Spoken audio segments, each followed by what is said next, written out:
بسم اللہ الرحمن الرحیم ایاک نعبد و ایاک نستعین۔ سب سے پہلے جی مجھے پتہ ہے ٹی وی پہ جو لوگ دیکھ رہے ہیں، میں سب کو تاکید کروں گا یہ ماسک پہننے کے لیے۔ آپ کو اگر موقع ملا ہے، جو سین ہندوستان میں آج کل دلی میں اور ان کے بڑے شہروں میں ہسپتالوں کا جو حال ہے، آکسیجن نہیں مل رہی، باہر سڑکوں پہ لوگ کرونا کی وجہ سے مر رہے ہیں، تو میں اس لیے اپنی ساری قوم سے تاکید کروں گا کہ اللہ نے ہمیں پہلے دو جو کرونا کے ویوز آئے، بنسبت باقی دنیا کی اللہ نے ہمارے پہ بہت کرم کیا، اور اب ہم تیسرے ایک بڑے خطرناک ویو میں، اور اگر حکومت اپنی کیپیسٹی دگنی نہ کرتی، یعنی ہسپتالوں میں کیپیسٹی بڑھاتی، آکسیجن کی کیپیسٹی دگنی نہ کرتی، تو آج ہمارے بھی وہی حالات ہونے تھے جو آج ہندوستان میں لوگوں کو نظر آ رہے ہیں۔ تو یہ اگلے 2 ہفتے بہت امپورٹنٹ ہے ہمارے لیے۔ ہم نے اس کی کرونا کا جو کیسز ہیں ان کو نیچے لے کے آنا ہے، تو میں اس سے سب سے تاکید کروں گا کہ جو ایک چیز جس سے ثابت ہو گیا کہ کرونا کے کیسز، کرونا کنٹرول ہو جاتی ہے، وہ ہے یہ ماسک۔ تو میں سب سے تاکید کروں گا یہ ماسک پہنیں۔ اب جی میں چیف منسٹر صاحب آپ کو، پروونشل منسٹرز بیٹھے ہوئے ہیں آپ سب کو، اور چیف سیکرٹری صاحب، ہمارے جرنلسٹ بھی آئے ہوئے ہیں یہاں، ہمارے اوپینین میکرز، میں سب آپ کو اس اوکیزن کے اوپر خوش آمدید اس لیے کہتا ہوں کہ پاکستان کے اندر، جب سے میری عمر تقریباً پاکستان جتنی ہے، تو ہماری بدقسمتی یہ ہوئی کہ ہمارا ایک مائنڈ سیٹ، جب سے مجھے ہوش ہے، وہ مائنڈ سیٹ یہ ہے کہ یہ صرف ایک چھوٹے سے طبقے کا پاکستان ہے۔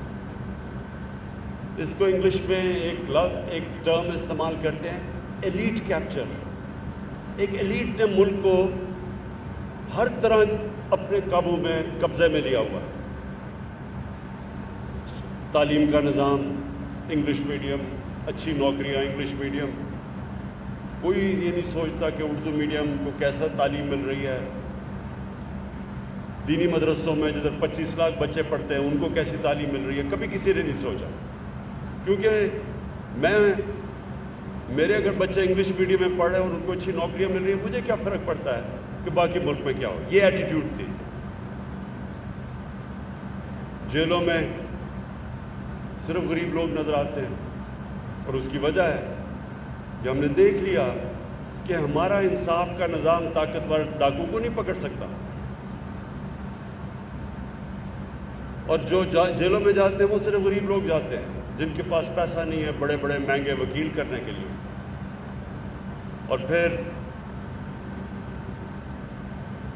ہسپتال، سرکاری ہسپتالوں میں ہم نے اپنی زندگی میں دیکھا کہ سرکاری ہسپتال ہمارے جو انگریز چھوڑ کے گیا تھا، بہترین علاج ہوتا تھا۔ میری بہنیں سارے میو ہاسپٹل میں پیدا ہوئے تھے،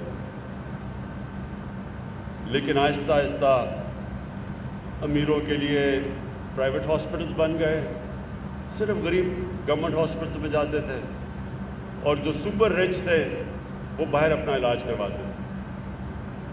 تو یہ جو ایک سسٹم بن گیا ہمارا، جس میں یہ سوچ ہی نہیں تھی کہ ایک عام آدمی کس طرح اپنی زندگی گزارتا ہے، اور اسی میں یہ ہاؤسنگ آ گئی۔ ہم نے اپنی آہستہ آہستہ لاہور کو دیکھا کچی وادیاں بنتے ہوئے۔ یہ لاہور، اس کا پانی، عام نلکے کا پانی، میٹھا پانی سب پیتے تھے، اس میں صاف سٹی آف گارڈن سمجھا جاتا تھا، پولوشن نہیں ہوتی تھی لاہور میں۔ تو آہستہ آہستہ لاہور کو ہم نے دیکھا پھیلتا گیا، ان پلانڈ سیٹلمنٹ، امیروں کے علاقے ہو گئے، ڈیفنس، اچھی لوکیشنز، بیریا ڈیفنس، کسی نے نہیں سوچا کہ عام آدمی جو تنخواہ دار ہے، جو زمینوں کی قیمتیں یہاں پہنچ گئی، اس نے کیسے گھر بنانا تھا؟ تو وہ کیا کرتا؟ کچی آبادیاں بننی شروع ہو گئی۔ آج آپ یہ سوچیں کہ آدھا کراچی کچی آبادیاں ہیں۔ کچی آبادی کا مطلب نہ سیوریج سسٹم، نہ بجلی، نہ لیگل کوئی کنیکشنز۔ وہ رشوت دیتے ہیں ان لوگوں کو جو بجلی کا محکمہ ہوا، گیس کا، تب ان کو کنیکشن ملتا ہے اور وہ بڑے پیسے دیتے ہیں۔ غریب لوگ ہیں، گندگی میں رہتے ہیں، بچوں کو بیماریاں ہو رہی ہیں، پیٹ کی گند کے اندر ہے، سارا اوپن سیوریج ہے۔ کبھی کسی نے نہیں سوچا کہ یہ لوگ کیسے رہ سکتے ہیں؟ انہوں نے بھی روزی کمانے کے لیے شہروں میں آنا ہے، تو کدھر رہیں گے؟ تو کچی آبادیاں بڑھتی گئی، ساتھ پھر قبضہ گروپ آتے گئے۔ قبضہ گروپوں نے کیوں آیا؟ کیونکہ زمینوں کے کیس ہی نہیں حل ہوتے، عدالتوں میں 50 سال چل رہے ہیں، وہ قبضہ گروپ آ گئے، ان کے ساتھ پورا ایک ٹروئکا بن گیا، ساتھ مل گیا جج، ساتھ مل گیا پولیس، ساتھ مل گیا قبضہ گروپ۔ اور کن کی زمینوں پہ قبضہ کر رہے تھے؟ کمزور لوگوں پہ یا حکومت کی زمینوں پہ۔ تو یہ جو ہمارا آئیڈیا نیا پاکستان ہاؤسنگ ہے، اس کی سوچ ساری یہ ہے کہ امیر آدمی تو پھر ان کی تو فکر نہیں ہے، ان کے پاس تو پیسے ہیں، وہ تو بڑے بڑی ڈیفنس یا بیریا میں جا سکتے ہیں، لیکن عام آدمی، تنخواہ دار طبقہ، گورنمنٹ سرونٹس، مکینک، ویلڈر، کسان چھوٹے، ان کے لیے یہ ملک کیا کر رہا ہے؟ تو اپنی قوم سے جو میں بات کہنا چاہتا ہوں کہ یہ ذہن میں ڈال لیں کہ کبھی بھی وہ معاشرہ ترقی نہیں کر سکتا جو معاشرہ اپنی عوام کی، عام آدمی، اس کو اوپر اٹھانے کی کوشش نہیں کرتا۔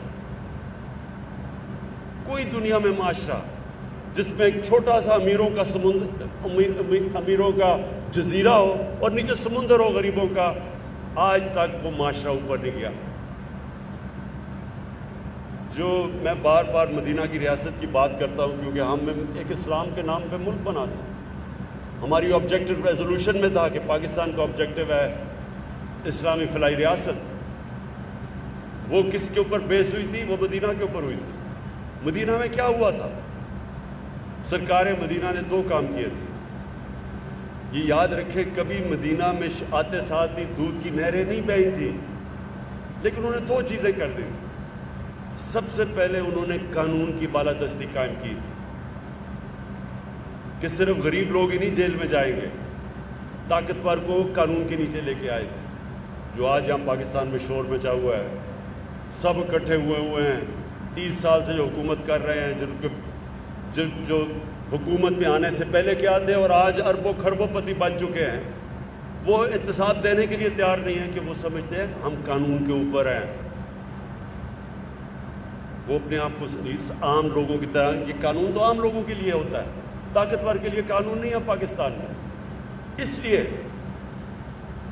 ساری یونین بنی ہوئی ہے پی ڈی ایم کے نام سے کہ جی ہمیں این آر او دے دو، باقی عام لوگوں کے لیے تم نے جیل ڈالنے تو بشک ڈال دو۔ سرکار مدینہ نے سب سے پہلی چیز اسٹیبلش کی تھی قانون کی بالادستی۔ میری بیٹی بھی اگر چوری کرے گی سزا ملے گی۔ تمہارے سے پہلے بڑی قومیں تباہ ہوئی جدھر طاقتور کے لیے ایک قانون اور کمزور کے لیے دوسرا۔ یہ ہمارے لیے ویلڈ ہے آج، تقریباً 1500 سال پہلے یہ بات کی گئی تھی۔ اور دوسری چیز، انہوں نے فلاحی ریاست بنائی تھی، انہوں نے ریاست نے ذمہ داری لے لی اپنے کمزور طبقے کی۔ دنیا کی تاریخ کی پہلی ویلفیئر اسٹیٹ بنی تھی، اور یہ ماڈل ہے جو دنیا میں قوم اس ماڈل پہ چلے گی وہ اوپر چلی جائے گی۔ وہ ثابت کیا انہوں نے کہ یہ 2 چیزیں کی انہوں نے، اور بھی اور چیزیں تھیں لیکن یہ 2 مین چیزیں کی کہ دنیا کی تاریخ میں کبھی ایسے نہیں ہوا کہ 625 میں صرف 313 جنگ بدر میں لڑنے والے، اور 11 سال کے بعد 636 میں رومن ایمپائر کولیپس کر جاتا ہے ان کے سامنے یارموک پہ، اور 2 سال کے بعد دوسری super power Persian empire collapse کر جاتا ہے قدسیہ میں۔ یہ تاریخ کا حصہ ہے۔ تو قرآن میں ہمیں حکم دیا ہے کہ اس ماڈل پہ چلو، کیونکہ وہ کامیابی کا ماڈل ہے، وہ ایک سکسیس سٹوری ہے، دنیا کا عظیم سویلائزیشن سیٹ اپ کیا اس کے اوپر۔ ہماری یہ آج جنگ ہے، یہ 2 چیزیں کرنی ہیں، طاقتور کو قانون کے نیچے لے کے آنا ہے، اور کمزور کے لیے یہ ریاست نے ذمہ داری لینی ہے اوپر اٹھانے کے لیے۔ ہم نے یہ جو لو کاسٹ ہاؤسنگ، اس کا پہلے فیصلہ کیا، 2 سال ہمیں مشکل پڑی، کیونکہ یہ بن ہی نہیں سکتی جب تک بینکس قرضہ نہیں دیتے۔ وہ بینکس اس لیے قرضہ نہیں دیتے تھے کہ قانون نہیں پھنسا ہوا تھا عدالتوں میں 10-15 سالوں سے۔ فورکلوجر لا کا مطلب یہ ہے کہ جب تک بینک اگر قرضہ، وہ کیسے قرضہ دے گا اگر اسے یہی نہ یقین ہو کہ میرا پیسہ واپس آئے گا۔ اگر وہ مجھے پیسے قسطیں نہیں دیتا تو میں اگر کارروائی نہیں کر سکتا، بینک نہیں قرضے دیں گے۔ لہٰذا ہندوستان جیسے ملک میں 10% مارگیج فائنینسنگ ہے، قرضے دیتے ہیں گھروں کے لیے۔ یورپ کے اندر، امریکہ میں 80% سے اوپر ہے۔ پاکستان میں 0.2% لوگوں کو صرف قرضہ دیا جاتا ہے ہاؤسنگ میں، جو ابھی آپ نے چیف سیکرٹری صاحب آپ نے ابھی جو دکھایا لوگوں کو کہ تقریباً 70% لوگوں کے لیے صرف 1% پیسہ اویلیبل ہے گھروں کے لیے، باقی سارے امیروں کے لیے۔ تو اس کے لیے پہلے ہمیں وہ فورکلوجر لا لڑنا پڑا، اللہ کا شکر ہے ہم نے وہ عدالت سے جیتا کیس۔ اس کے بعد اب بینکس کو لے کے آئے، اب بینکس کو ٹریننگ دلوا رہے ہیں، بینکس کو کہہ رہے ہیں کہ اپنے سٹاف کو ٹرین کریں، کیونکہ ان کو آئیڈیا ہی نہیں ہے کہ کیسے غریب آدمی کو قرضہ دینا ہے۔ وہ ایک چیلنج ہے، اس پہ کئی بینک بہتر کر رہے ہیں باقیوں سے۔ بینک آف پنجاب کو میں خاص طور پہ پھر سے داد دیتا ہوں، انہوں نے پورا زور لگایا ہوا ہے ٹریننگ کرنے کے لیے اپنے سٹاف کو کہ غریب لوگوں کو قرضہ دیا جائے، مزدوروں کو دیا جائے۔ اور اس میں گورنمنٹ آف پنجاب کو میں پھر سے ان کی بھی تعریف کرتا ہوں کہ انہوں نے اب یہ جو زمین ہے 10,000 کی آپ دے رہے ہیں، مرلہ 10,000 کا دے رہے ہیں، اور جبکہ اس کی ویلیو 3, 4, 5, 6 لاکھ جتنا بھی ہے مجھے نہیں پتا۔ تو سبسڈائز زمین، اس کے اوپر سبسڈائز قرضے، فیڈرل گورنمنٹ 3% پہ قرضہ دے رہی ہے، باقی جو اوپر بینکوں کو جو کاسٹ کرتا ہے وہ گورنمنٹ خود اس کا بوجھ اٹھا رہی ہے۔ پھر ہر گھر کے اوپر 3 لاکھ روپیہ سبسڈی دے رہی ہے۔ اس کا کیوں یہ کر رہی ہے؟ تاکہ جو غریب آدمی جب ایک گھر لے تو اس کو جتنا وہ کرایہ دے رہا ہے آج، اتنا ہی کرایہ وہ قرضوں کی قسطوں پہ چلا جائے اور اپنا گھر بھی اس کے پاس آ جائے۔ اور یہ ہے ایک انشاءاللہ شروعات ایک ریولوشن کی، کیونکہ یہ انشاءاللہ آپ دیکھیں گے انقلاب آ جائے گا۔ اس سے سب سے پہلے تو ایک عام آدمی جو کبھی خواب بھی نہیں دیکھ سکتا تھا کہ اپنا گھر اس کا ہو، اس کو اپنا گھر مل جائے گا۔ اس سے بڑی کوئی نعمت نہیں ہے کہ انسان کی کہ اس کے اپنی جو بھی محنت مزدوری مر کھپ کے، لیکن جب گھر آتا ہے تو اپنا گھر ہے اس کا۔ اور پھر یہ بہت بڑا ایک سیکیورٹی ہوتی ہے لوگوں کے لیے کہ ہمارا گھر ہے۔ ڈر لگا رہتا ہے کہ اگر کرایہ نہ دے تو ہمیں باہر سڑکوں پہ چلے جائیں گے۔ اور اس سے پھر کچی آبادیاں جو سارے پھیلتی جا رہی ہیں، ہماری آبادی بڑھ رہی ہے، کچی آبادیاں بڑھ رہی ہیں، اور وہ اتنا بڑا پولوشن ہیزرڈ ہے اب ہمارے لیے، کیونکہ ان ٹریٹڈ سیوریج جا رہی ہے گراؤنڈ واٹر کے اندر، پانی کنٹیمنیٹ کر رہا ہے نیچے۔ جیسے جیسے پانی نیچے جاتا ہے سندھ کی طرف، 70% سندھ کا جو گراؤنڈ واٹر ہے اس میں آرسینک ہے، پولوٹڈ ہے۔ تو اگر کچی آبادیاں بنتی جائیں گی اور سیوریج ان ٹریٹڈ جائے گا، آخر تو اس کا نقصان ہوگا، ہمیں ہی ہوگا۔ اس لیے کچی آبادیاں انشاءاللہ ان کے لیے ہمارا ایک اور پلان بنا ہوا ہے ہم نے جو ماڈل جو ترکی میں استعمال کیا گیا ملیشیا میں، انشاءاللہ اس ماڈل کے ذریعے ہم سارا رینیو کریں گے، کچی وادیوں کو چینج کریں گے، کیونکہ وہ سارے علاقوں کے اندر جس طرح کراچی، آدھا کراچی کچی وادی ہے، تو اس کے لیے پورا پلان بنا رہے ہیں کہ کچی وادیوں کو کنورٹ کریں، انہی لوگوں کو مالکانہ حقوق دیں، انہی لوگوں کو جس طرح یہ گھر دے رہے ہیں، سوریج، پانی، بجلی سب کچھ دیں، ان کے پاس مالکانہ حقوق آئیں اور وہ علاقہ بھی تبدیل ہو جائے اور گورنمنٹ بھی پیسے بنائے۔ پھر دوسرا اس کا فائدہ یہ ہے کہ جب ہاؤسنگ شروع ہوتی ہے تو ہاؤسنگ سے 30 انڈسٹریز کنیکٹڈ ہیں، تو جیسے ہی ہاؤسنگ آپ گھر بنانے شروع کرتے ہیں تو 30 اور انڈسٹری چلنی شروع ہو جاتی ہے، ساری ملک کی اکانومی اٹھ جاتی ہے۔ ایک طریقہ ملک کی اکانومی کو اٹھانے کا ہے کہ ملک میں ہاؤسنگ شروع کر دیں، اور انشاءاللہ ہماری یہی سوچ ہے کہ ہم جب اب اپنا روزگار ہم نے لوگوں کے لیے دینا ہے، ہم نے اپنی گروتھ ریٹ بڑھانی ہے، تو سب سے زیادہ ہمارا ایمفیسس اب یہ ہاؤسنگ کے اوپر ہے۔ ساتھ ساتھ ہم نے کنسٹرکشن انڈسٹری کو پوری طرح انسینٹیوائز کیا ہوا ہے، ان کی ساری رکاوٹیں دور کی ہیں جو ان کے پرابلمس تھے، اور آج مجھے بڑی خوشی ہے کہ پاکستان کی تاریخ کے ریکارڈ ٹوٹ گئے ہیں۔ سیمنٹ جتنا بک رہا ہے اب، اس کا مطلب کہ کنسٹرکشن شروع ہو گئی ہے پاکستان میں، اور یہ چند مہینے میں اس کے اثرات آنے شروع ہوں گے ساری اکانومی میں، اور خاص طور پہ جو ہمارا ایک بہت بڑا مسئلہ ہے بے روزگاری کا، وہ بھی انشاءاللہ اسی کنسٹرکشن ہاؤسنگ کی وجہ سے انشاءاللہ ہم اوور کم کریں گے۔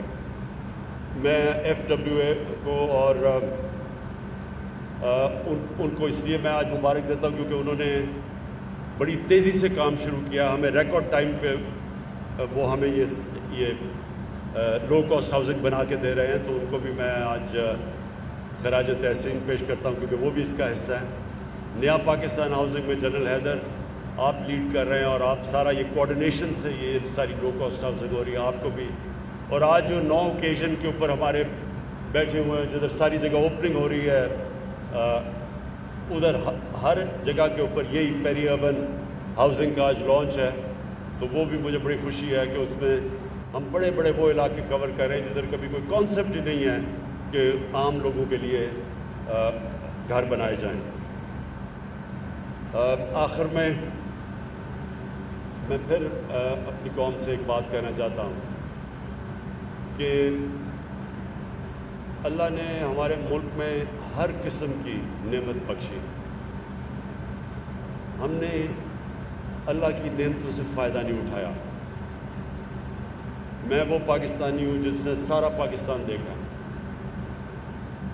اور کسی نے کوئی اور پولیٹیکل لیڈر اس ملک میں نہیں آیا جس نے سارا ملک دیکھا ہوا ہے۔ اس لیے میں جانتا ہوں کہ ہم نے کبھی توجہ نہیں دی ان علاقوں پہ جو اگر ہم علاقے تھوڑے سے بھی ڈیولپ کر لیں تو صرف ٹورزم سے، میں پھر سے کہہ رہا ہوں، ٹورزم صرف ایک ایسا ایریا ہے جس سے ہم سارا اپنا جتنی اس وقت ایکسپورٹس کر رہے ہیں اس سے زیادہ صرف ٹورزم سے یہ ملک پیسہ کما سکتا ہے۔ کبھی کسی نے توجہ نہیں دی کیونکہ بدقسمتی سے جو یہاں کے لیڈرشپ تھی ان کے ہالیڈیز بھی باہر ہوتے تھے، ان کے لنڈن میں بڑے بڑے گھر ہیں، ان کے دبئی میں پیلسز ہیں، انہوں نے کبھی دیکھا ہی نہیں کہ اس ملک میں اللہ نے کیا کیا دیا۔ پھر جو ایگریکلچر ہے اس کے اوپر میں نے پوری، پہلے تو اکانومی کو سٹیبلائز کر رہے تھے، اب پورا توجہ ایگریکلچر پہ، یہ میں اب خود لیڈ کر رہا ہوں۔ میں آپ کو ثابت کر کے دکھاؤں گا کہ پاکستان میں ایگریکلچر کی اتنی بڑی ریولوشن آئے گی۔ ہمارے پاس وہ چیزیں ہیں، ہم نے کبھی سوچا ہی نہیں ایگریکلچر کے اوپر، 50 سال سے ہم نے ایگریکلچر کے اوپر نہیں سوچا۔ ہم نے صرف 2 سالوں میں صرف کسان کو ہم نے اس کی پیمنٹ دلوائی ہے۔ کبھی گنے میں جو بیچارہ کسان محنت کرتا تھا اس کو کبھی پیمنٹ ہی نہیں ملتی تھی گنے کی، صرف ہم نے 2 سال ان کو پیمنٹ دلوائی ہے۔ آج انشاءاللہ ہماری جو گندم کی ییلڈ ہے وہ ریکارڈ ہے جو اب آ رہی ہے، ابھی تک ساری اسیسمنٹ ہے کہ سارے ریکارڈ ٹوٹ گئے ہیں۔ ہماری چاول کی ییلڈ ریکارڈ پہ ہے، ہمارا مکئی کی ییلڈ ریکارڈ کے اوپر ہے۔ حالانکہ پھر سے میں بھی کہہ رہا ہوں کہ ہم نے نئے ٹیکنیکس نہیں لے کے آئے، ہم نے صرف کسانوں کے پاس پیسہ کیا ہے کیونکہ ان کو قیمت ملی ہے اپنی پیداوار کی۔ 11 ارب روپیہ صرف اس سال کسانوں کے پاس اضافی گیا ہے۔ کیونکہ ہم نے ان کو صحیح معنی میں ان کے گندوں میں بھی قیمت دی ہے اور چاول پہ ملی ہے، ان کو مکئی میں ملی ہے، گنے میں ملی ہے۔ جب انشاءاللہ آپ نئی ٹیکنیکس لے کے آئیں گے تو ایگریکلچر سے انشاءاللہ پاکستان کو اٹھا دیں۔ اور اس کے علاوہ اب جو ہمارا جو آگے پلان ہے وہ انڈسٹریز جن کو نگلیکٹ کیا، آئی ٹی، اس بار یہ آئی ٹی ایکسپورٹس ریکارڈ ہوئی ہیں پاکستان کی تاریخ، اور ہماری جو ایکسپورٹس ہیں اب کیونکہ ہم نے انڈسٹری کو اس وقت ان کی مدد کی ہے پوری طرح، ان کو ایکسپورٹ انڈسٹری کو 11 سال کے بعد سب سے زیادہ ایکسپورٹس ہے پاکستان میں۔ انشاءاللہ آنے والے دنوں میں آپ دیکھیں گے کہ جو ہم محنت کر رہے تھے، جو گراؤنڈ ورک کر رہے تھے، اب اس کی آپ کے سامنے اس کا پھل آپ کو نظر آئے گا نکلتا ہوا۔ میں پھر سے پنجاب آپ کو اس کے لیے بڑی مبارک دیتا ہوں، آپ کو خراج تحسین پیش کرتا ہوں۔ اور دوسری چیز جو میں پھر بھولنا چاہوں، جو آپ نے کسان کارڈ نکالا ہے، یہ انشاءاللہ کسانوں کے لیے انقلاب آپ لے کے آئیں گے ایگریکلچر۔ بہت مبارک ہو آپ۔